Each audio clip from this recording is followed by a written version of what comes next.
the past week or so, this has been the big question that's been hanging over American politics. There's been a tremendous amount of analysis about the crack in the cult of MAGA over the issue of the Epstein files. Ultimately, I mean, how bad do you think it would be for the MAGA movement, for young people's trust in Trump if by the end of his term they don't release everything they know about Epstein? Well, I think that if they don't release the Epstein files, whatever J.D. Vance says then is irrelevant because it's like everybody's going to take it as like a lie because of what Donald Trump did. But I think J.D. Vance wants these files released as well. And I think that Donald Trump, he promised them, so he needs to do it. No matter who's on them, we need to release the Epstein files. The whole debate's about Bongino versus Bondi, but ultimately it's Trump's decision, right? I mean, he has the power. It's Trump's decision. It's Trump's decision. I think, again, and I'm not going to make the decision for the president. It's not my job. It's not my place. But I do think the way that I'm seeing it played out is that Bongino will be here and Pam Bondi will be the fall guy. You think that's fair? I don't think anything's fair in politics. Yeah, nothing is fair in politics.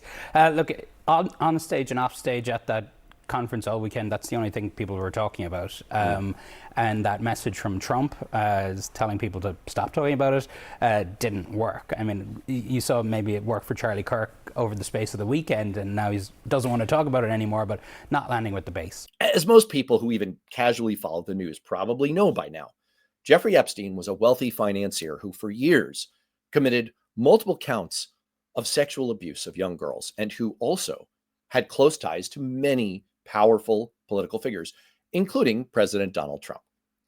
Since Epstein's crimes came to light, many on the MAGA right have alleged a massive government cover-up from the left to protect Epstein, despite the fact that Trump himself was tied to Epstein and even seemed to indicate in public quotes that he was well aware that Epstein had an interest in, quote, girls who were on the younger side. To them, the Epstein case was just a piece of the larger puzzle they had constructed in their own minds of a deep state conspiracy. You can see the overlap with the QAnon conspiracy, which is based on a belief that powerful Democrats were involved in child sexual abuse, and indeed that the entire government is constantly at work to create elaborate false realities for their own ends. You can see the overlap with the beliefs of right-wing activist and online influencer Laura Loomer, who is one of the primary movers behind the alleging of an Epstein cover-up, and who also believes that, quote, 9/11 was an inside job.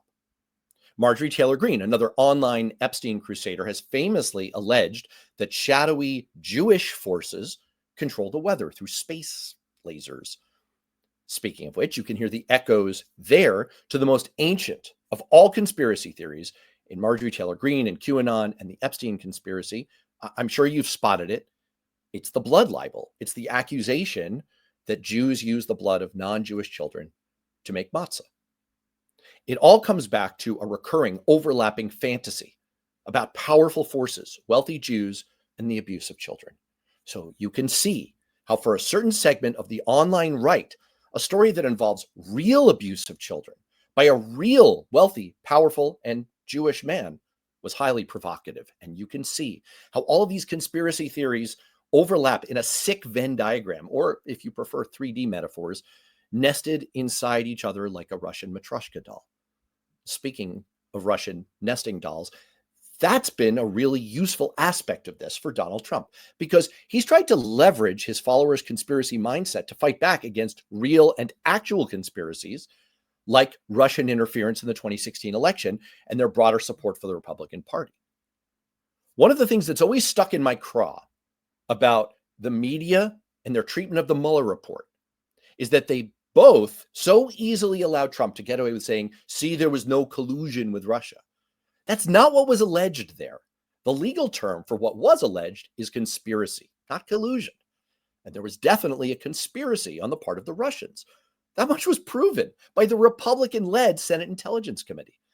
The question was always whether the Trump campaign was in on the conspiracy. And by the way, they clearly were. Trump's campaign chairman, Paul Manafort, was meeting with Russian intelligence operatives and handing over internal polling. That was one of hundreds of other connections. But the point is, Trump is all for these conspiracy theories. They're great for him.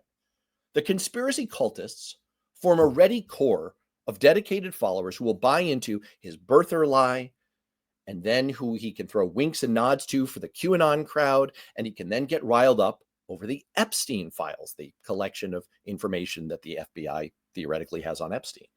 And then, when he's got problems, he can go right back to his crowd and say, everything that was just alleged about me is just another hoax. It's another deep state conspiracy. It's inside that Matryoshka Russian nesting doll.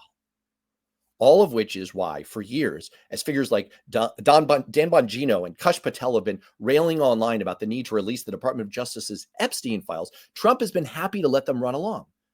It was to his advantage to let them prophesize how much incriminating dirt on his enemies would exist inside those files. It was all part of the plan to let Patel and Bongino and even J.D. Vance speak publicly about a so-called client list of Epstein being kept secret by the government.